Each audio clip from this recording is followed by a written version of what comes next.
Hello, it's Foundation Friday, March 29th, 2019. Steve Sipress here with a big-time tip that can help increase your revenue, more importantly, your profits, stratospherically, whatever a big word is for how it's done. And this came about for two different phone calls I had this week. One, I was helping somebody with their marketing system and putting all the moving pieces into place, and he was really anxious through the whole process. He kept asking, Justin Parker's here, good seeing you, and Alan is here. He kept asking through the whole process, can I do without that? Can I add that later? Can I make that tweak later? Can I just start running ads to this? Can I just start running ads? Hey, Alan. And so I was like, you can. I mean, later on, you're going to want to tweak that. You want to go back and add that piece. Remember, we talked about this. You want to put that in. He was so gung-ho. He was so eager. He was so anxious to throw some money at this thing, to throw some ads at this thing and watch it work and watch it return more money than you put in. It's called return on investment. And I was like, wow, what a breath of fresh air, because so many business people think the opposite way, which is a killer. And you think, how little can I spend on advertising? A lot of people are proud. They think it's a good thing that they don't do any advertising at all. They think like, well, no. They look down at marketing and advertising. And they say things ridiculously self-damaging, just likely to be excuses. But they say things like, well, proudly, I get all my business from word of mouth. I mean, yeah, that's stupid. I mean, congratulations, but that's really stupid. Unless you think you're smarter than McDonald's. Everyone knows me. I get all my business word of mouth. Really? I'm pretty sure that everyone knows Coca-Cola. Everyone knows McDonald's. Everyone knows General Motors, Procter & Gamble, Tide detergent. You can go on and on and on. The biggest companies are constantly advertising, no matter how well they're known. Budweiser. You think people watching the Super Bowl never heard Budweiser? So how come Budweiser's going to spend like $30 bazillion? Like, what? I don't know, what is it, $5 million of 30 seconds or something? They'll put like 6 spots on with horses kicking a football and dogs running around. And like, they don't talk about how good the beer is or what's in it or this or that. Maybe one or two commercials shows the hops or the this or the whatever. They're creating emotion. They're keeping themselves top of mind. They're putting money into advertising. And Justin says perfectly well, thank you. That's even just the first tip. Wait till I get to the second one. Now the pressure's on. I hope I put that even half as perfectly as I put the first one. So you want to have the mindset that you want to throw money at things. Online, this is called Google AdWords or Facebook ads. It's not sitting there on Facebook and saying, oh, I make my money with social media. And then I ask people when I do consultations, I'm like, oh, okay, what do you do on social media that's working for you?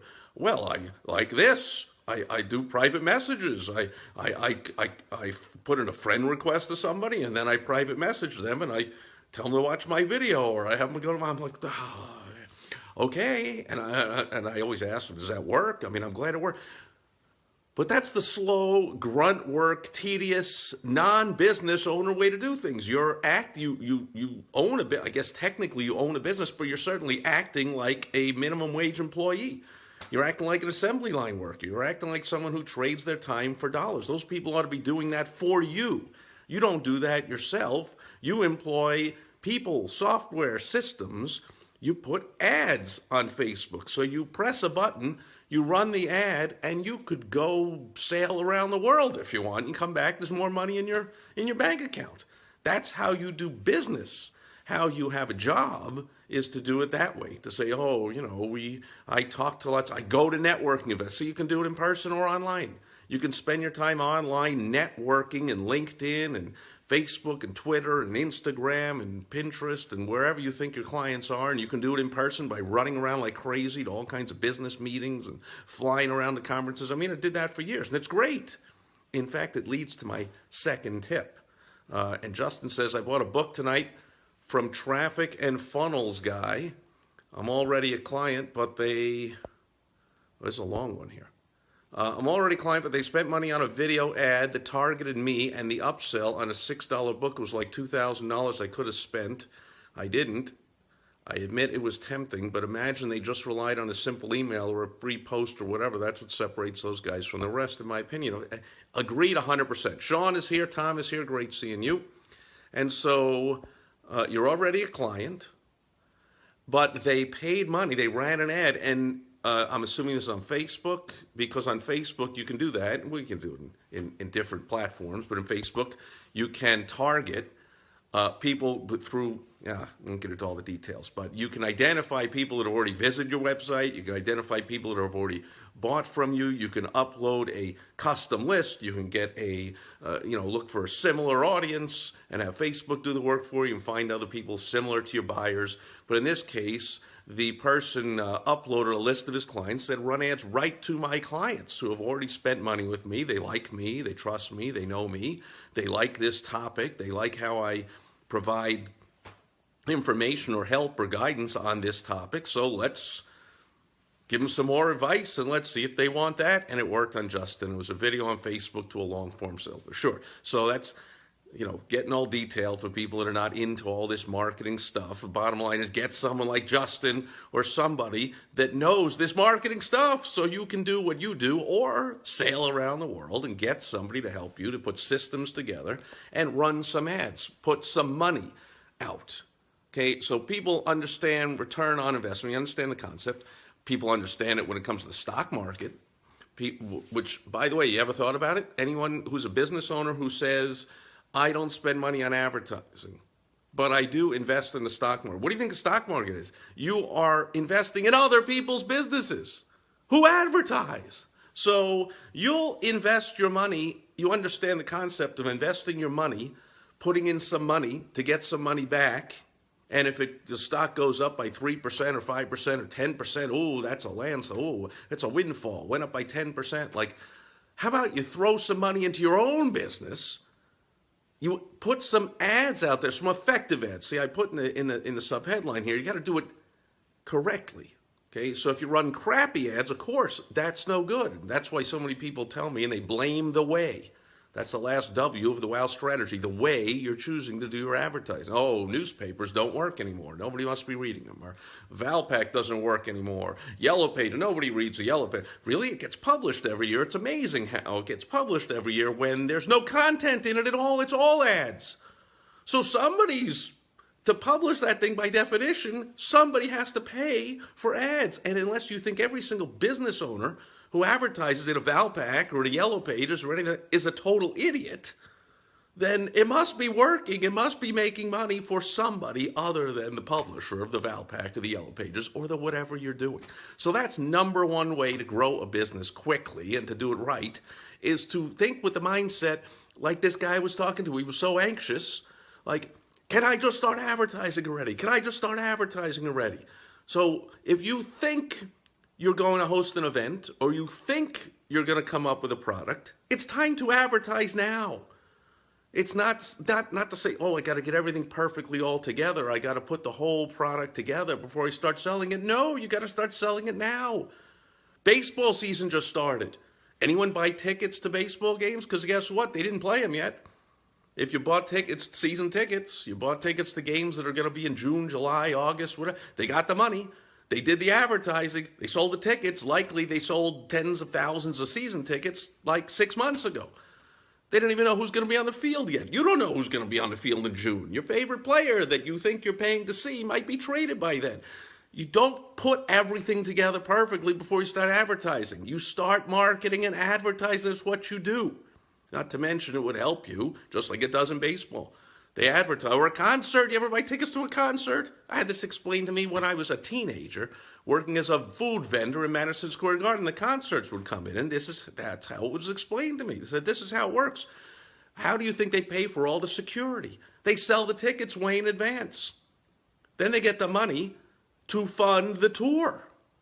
And on all the interest alone pays for all the security, pays for all the roadies, pays for it's how you do it. You sell first. Then you produce later. And if something happens, I get, sore throat, whatever. The guy collapsed in a drug-induced, drunken coma, whatever, like you see in the movies all the time, and actually in real life happens all the time to these rock stars. Okay, we cancel the shows, we get the money back. And then they reschedule the shows anyway, and they do them again a year later or 3 months later, whatever. Anyway, so that's number one. Have the mindset that I want to advertise. I want to put money into my business. I don't just want to invest time and get a little bit of money back and run around like crazy to networking meetings and network online, typing out and chatting all day long and watching your phone all day for an alert. Oh, that guy messaged me back. Now I got to message him and bother him and tell him to go. Come on now, cut that out. Number two way. And I talked about going to networking meetings and attending conferences and how well it worked for me. The number two way is through connections. Again, you got to do it correctly. You got to connect to the right people. Which, again, if you're going to local networking meetings, you're likely connecting not with the right people unless you're going there to connect with the person who's running the meeting. That's almost always, that's very often the only person worth connecting with. The other person worth connecting with at local meetings or any kind of conferences are the speakers, possibly the sponsors, people that have a booth, the vendors at the event. Okay, these are the people worth connecting with, the people behind the scenes who are the head of the organization that set up the conference. These are the people worth connecting with. The other people that are milling about in the crowd like you at these networking meetings that are all looking to meet each other, and none of them have any business, and none of them know how to generate leads, and none of them know what they're doing, and it's a whole big cluster of ridiculous situations. So cut that out and make the right connections. Because I had somebody let me know this week that one connection to a friend of mine, very sharp entrepreneur, has netted them already nearly 6 figures. And they're just getting started in this relationship. So how about if you could connect to somebody who could introduce you to 100 ideal clients for you, and they can endorse you to their group, and lo and behold, 100 people come running to you and say, wow, so-and-so said such great things about you. Will you please take me on as a client? Doesn't that beat the crap out of whatever you're doing now? So, unless you're doing that. So, those are the two ways, two strategies, the fastest ways to grow a business. Now, if you're doing both together, congratulations, you're going through the moon. You got more ideal clients than you could ever handle. You are throwing money in and getting more money back by doing effective advertising and have effective sales and marketing systems in place to back it up. And you're constantly making connections with the right people who can lead you to a ton of business with a phone call. With one, they can say, you know what, I run a conference here for 1,000 of so-and-so of your type of clients, and can you come speak on my stage and share your expertise? Like, boom, a ton of sales come flooding in. This is when you see things, people interviewed on TV, on the Oprah show or on the Shark Tank show. Oh, the website crashed when we were on that show. Right, the website crashed. You were on that show because you had one great connection. I know plenty of people have been on the Shark Tank. They made a connection with the producer. They made a connection with one of the sharks. They made some kind of connection. They get out there to the right people. I mean, you can find venture capitalists all over the place. There's more money on the sidelines now than there's ever been in the history of mankind. More money with more people with more money looking to invest in the right business than ever before. But they're not on national TV. So if you watch that show, the Shark Tank show on ABC TV, there's something called the Shark Tank bump. And so the sharks like to brag about, oh, the Shark Tank bump. And once in a while they'll even say, they're like, you know what? Because when the entrepreneur, they make an offer, which is a really good offer, and the person doesn't bite, doesn't take it. And a lot of times Mr. Wonderful and one of the sharks will go, yeah, you know what? You didn't come on here to make a deal, did you? You didn't come on here to make a deal. You came on here to get the Shark Tank bump. You just came on here to get seen all over the country, and now your phone's going to ring off the hook and you're going to make sales. So that's making the right connection. On top of that, you do advertising and put the right marketing and sales systems behind it, and boom, Alice, to the moon. That's today's Foundation Friday tip. I see some more questions, comments, concerns while I was rambling and babbling on. Justin says... Oh, okay. So when I say get hold of Justin and he'll help you out, he said, yeah, or Steve, who was the best. Well, thank you very much. And Justin says, yes, print works well. It's a great lead source, by the way. Yeah, of course. I mean, that's the other. But again, it comes from the same mindset, right? People say, oh, well, I don't have any money to advertise. Steve, I don't have any money to advertise. That's why I go around the networking meetings. That's why I do only emails. I can't afford to print up a print newsletter and put a stamp on it and put a piece of tape on it and just drop it in the mail for $1 per issue. So that's $12 a year. God forbid it costs you $2 per issue. It's $25 a year. I don't know what you're selling, but if whatever you're selling and whatever business you're in, you can't make money on investing $25 a year into somebody. Let's say you send your newsletter to them for 5 years. So you've invested $125 into them. And then they come in with a sale. I don't care what business you're in, the lifetime value with the repeat business, possible referrals, whatever they're giving you up front, you got to make more than $125 on that sale, even if you're a dog walker, for crying out loud. Any business at all, lifetime value makes it so worthwhile to use print, to do a print newsletter. But people tell me all the time, oh, of course I send a newsletter. I'm like, really? Well, why don't you put me on the mailing list to mail me one? Oh, I don't mail it. I do it with an email. Come on now. What are you thinking? How many emails do you get in a day? How many email newsletters, e-zines, what do you get in a day? Hundreds? Thousands? At least dozens. And how many of those do you read? You sit there on a computer screen or on your phone? You really want to tell me you think people are scrolling through and reading all your articles and clicking on the who and the what? You know what I learned this years ago when I was speaking somewhere and somebody said, oh, I'm going to promote you to my list. We have 50,000 subscribers to our newsletter. So I'm going to promote that you're coming to speak and that'll, fill up the room. And I was like, wow, this is awesome. I remember telling my beautiful wife, Michelle Honey, they're going to promote my appearance to the list of 50,000 people. Well, of course, I said, put me on the email list. And I got the email, e-zine, newsletter, whatever nonsense. It might as well just be called the please delete me. I got the thing and I was like, oh, I guess this isn't the one that they're promoting me on, but the event's in 2 weeks. The next one doesn't. I guess they forgot. I scrolling, stupid article, and people nothing cares about. Way down at the bottom, hey, coming up. Speaking of, I was like, oh, here I am at the bottom. Oh, Steve Sipress will be speaking, whatever next Tuesday, something or blah, right. I show up. What do you think? You fill in the blank. What do you think? Do you think the room was full? Do you think everyone was? Nobody was there. They're like, oh, I don't get it. We promoted it to the whole list. I would much rather if you mailed out 500 postcards to promote my coming up and speaking than put 50,000 email, e-zine notification, whatever's that. What a total waste. Probably 50 postcards would have done better than 50,000 useless email e-zines. So, of course, the print works well. In fact, it's working so much better than ever because most people are stupid and they don't use it. Have you looked in your own mailbox lately? If you're over the age of, 25 or whatever, do you remember the days when you had a stack of mail every day in the mail? And now you got like nothing. You got like that in a week. So there's less competition. There's a lot more competition with all the BS, all the networking meetings. You go to a networking meeting, there's 4 Mary Kay people and 3 Cutco knife peoples and 2 of these and 4 of those and 6 of these. And, but how many of those people ever run an ad? How many of those people ever send something out through the mail? You have no competition. You have almost no competition for people's attention.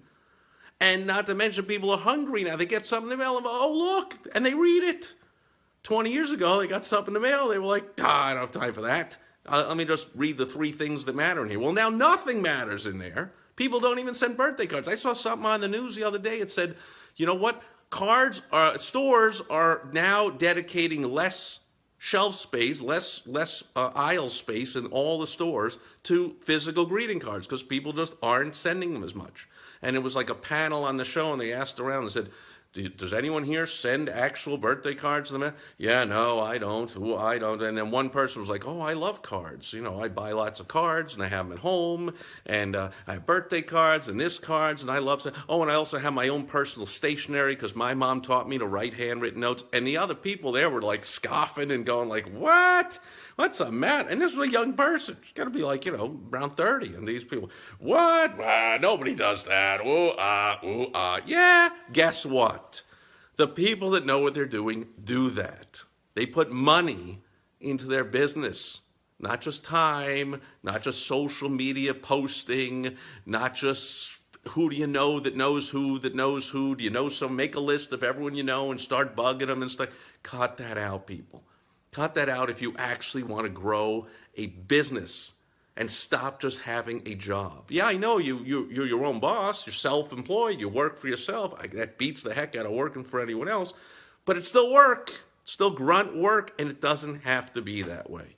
Do you know anybody that owns a fast food franchise? I mean a major one, not like a Subway where, the whole family's in there doing everything. I mean like someone that owns 10 McDonald's. Ask them how many burgers they flipped last year. Ask them how many times they pressed the button on the strawberry shake machine and waited till the thing came out and put a lid on it. Like, that's not what running a business, that would not be what running a business is about. Running a business is about running a business. Systems. Put money into systems. Advertising. Use the mail. Print out your newsletter and mail it out to people. Send the handwritten notes through the mail. And when you go out there, don't just go to networking meetings to look to sell your stuff to other broke people. Look to connect with influential people that can skyrocket your business quickly. That's how it's done. And Justin says, great point. Thank you very much. Sarah's here. Great seeing you. That'll do it for Foundation Friday, everybody. Thank you for being here live, watching on the replay. I'll be back tomorrow on Social Media Saturday. I talked a lot about social media here, but I have a specific tip for you to help you make money on social media. I'll give you a hint. You just got a hint. It's not sit there all day putting up Facebook posts. You're never going to hear me give you that tip on a Social Media Saturday. I'll give you something about a zillion times better, and I hope you'll be there. Thanks for all the likes. Thanks for the comments. Thanks for the smiling, laughing face I'm cracking at myself just looking at those things. How do you do that? It's like smiley faces. And thank you for sharing and all that kind of good stuff. And Donna's here. Good seeing you. Just missed it, Donna. I'm just saying goodbye, and I'll be back tomorrow on Social Media Saturday. Catch you then. Thanks especially to Justin for all the participation and the great comments. Got to catch you later. Bye-bye.